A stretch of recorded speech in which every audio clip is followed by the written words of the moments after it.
box. That's why I'm doing a couple at once. So, we're going to start off with which bottles. Which bottles? Okay. So, here we go.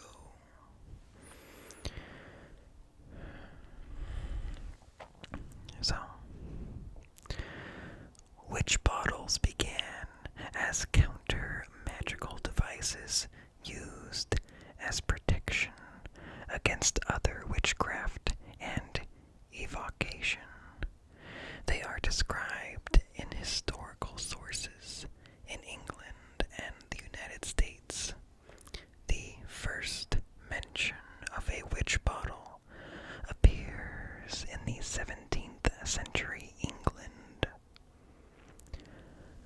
One of the earliest descriptions of a witch bottle in Suffolk, England, appears in 1681 in Joseph Glanville's Evidence Concerning Witches and Apparitions. Since at least the early modern period, it has been a common custom to hide objects such as written charms, dried cats, horse skulls, concealed shoes, and witch bottles in the structure of buildings.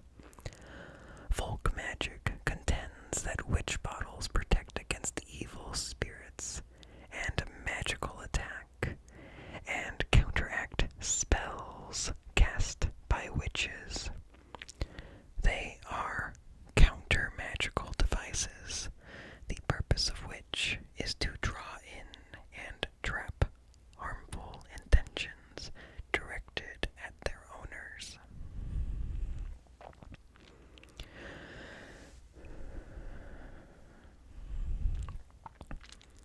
Some of the earliest documented witch bottles consist of salt-glazed stoneware jugs known as Bartman jugs, Bellarmines, or Greybeards. Bellarmines were named after a particularly fearsome Catholic inquisitor, Robert Bellarmine, who persecuted Protestants and was instrumental in the burning of Giordano Bruno. Greybeards and Bellarmines were made of brown or gray stoneware, glazed with salt and embossed with a bearded face.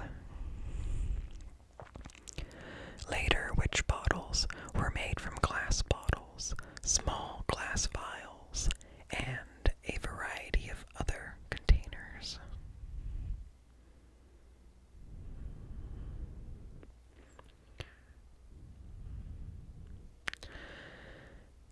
Preparation. A witch or folk healer would prepare the witch's bottle. Historically, the witch's bottle contained the victims, the person who believed they had a spell put on them, for example, urine, hair or nail clippings, or red thread from sprite traps. Later witch bottles were filled with rosemary, needles and pins, and red wine. Historically and currently, the bottle is then buried at the farthest corner of the property beneath the house hearth, or placed in an inconspicuous spot in the house. It is believed that after being buried, the bottle captures evil, which is impaled on the pins and needles, drowned by the wine, and sent away by the rosemary. Sometimes seawater or earth are used instead. Other types of witch bottles may contain sand, stones, knotted threads, feathers, shells, herbs, flowers, salt, vinegar, oil, coins,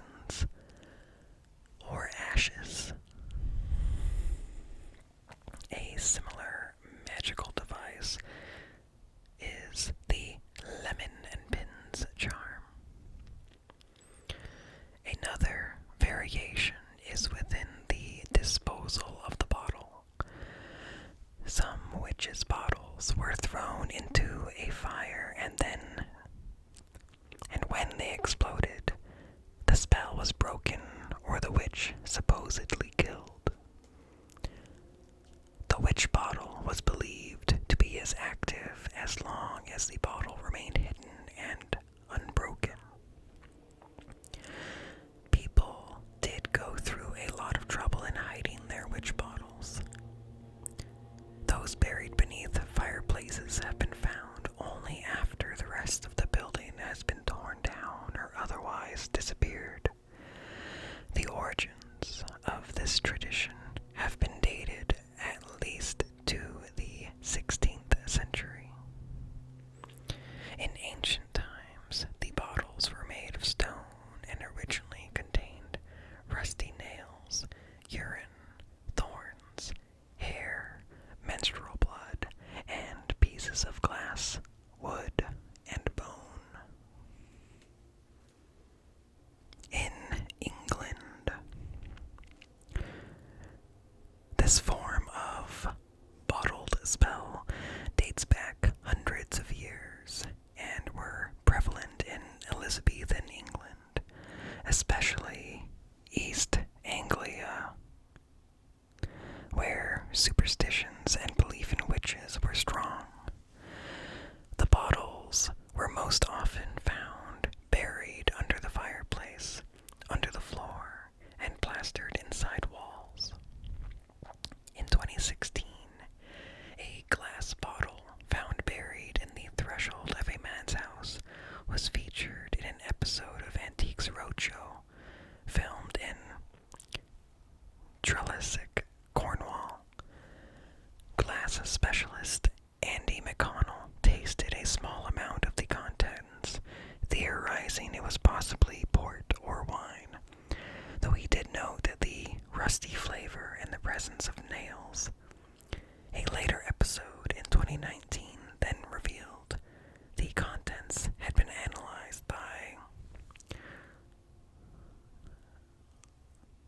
Loughborough University that identified it actually contained urine, a tiny bit of alcohol, and one human hair, alongside some brass pins dating from the late 1840s, and an ostracod. It was theorized to be a witch bottle. Meanwhile, in the United States, to date, less than a dozen possible witch bottles have been identified in the United States.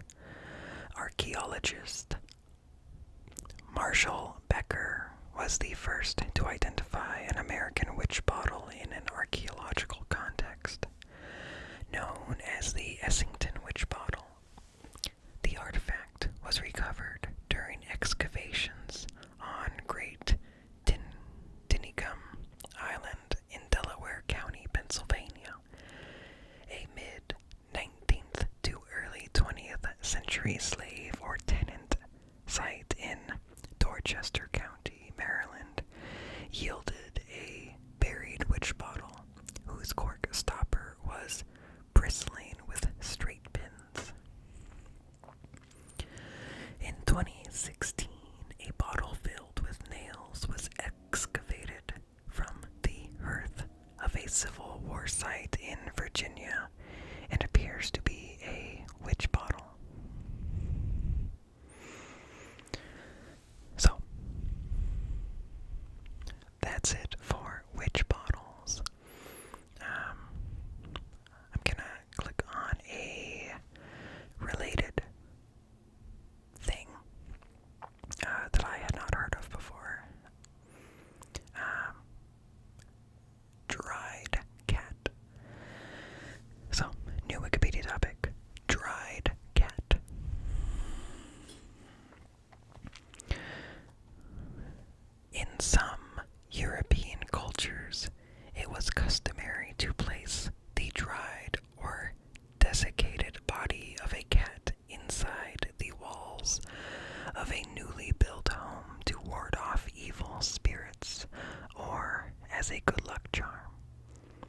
It was believed that the cats had a sixth sense, and that putting a cat in the wall was a blood sacrifice so the animal could use psychic abilities to find and ward off unwanted spirits. Although some accounts claim the cats were walled in alive, examination of recovered specimens indicates post-mortem concealment in most cases. In the British Isles, as well as in Northern Europe and North America, the dried or mummified bodies of cats are frequently found concealed within structures and are believed to have been placed there to bring good luck or to protect the building and its occupants from harm. The North American instances are strongly associated with European households and are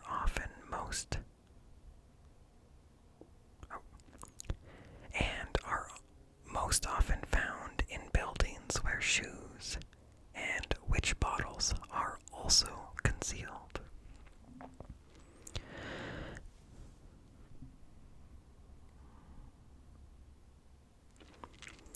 In some cases, the animals are found deliberately posed as if in the midst of attack.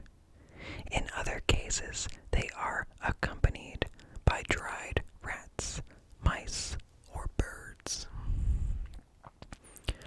Historian Ian Evans stated in an interview that this was part of a secret folk magic practice that may have come from the Romans to the British and then to Australia as well.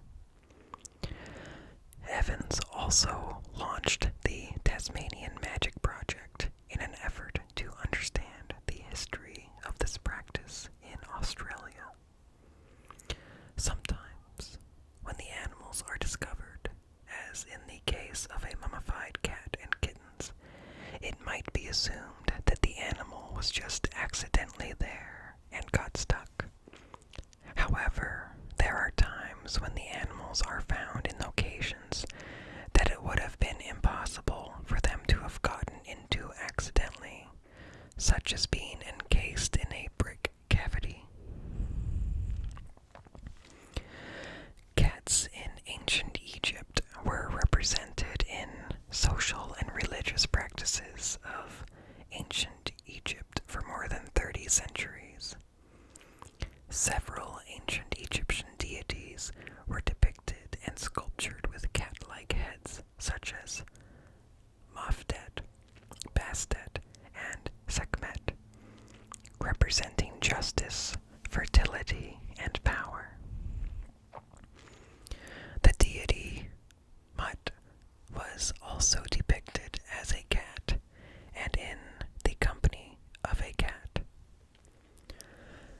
Cats were praised for killing venomous snakes and protecting the pharaoh since at least the first dynasty of Egypt. Skeletal remains of cats were found among funerary goods dating to the 12th dynasty.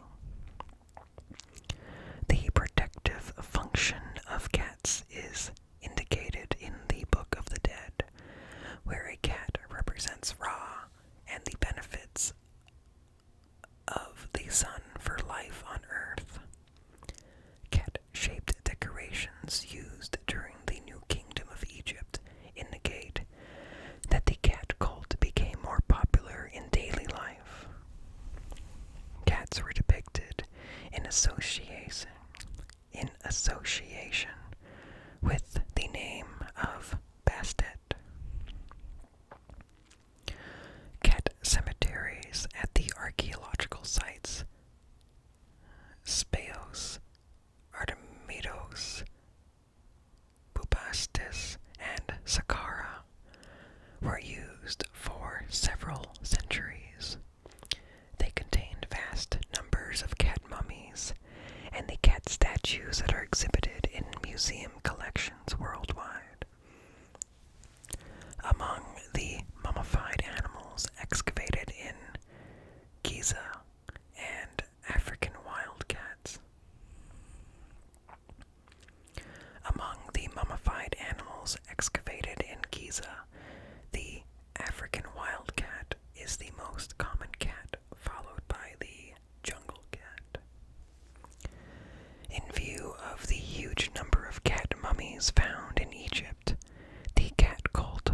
has certainly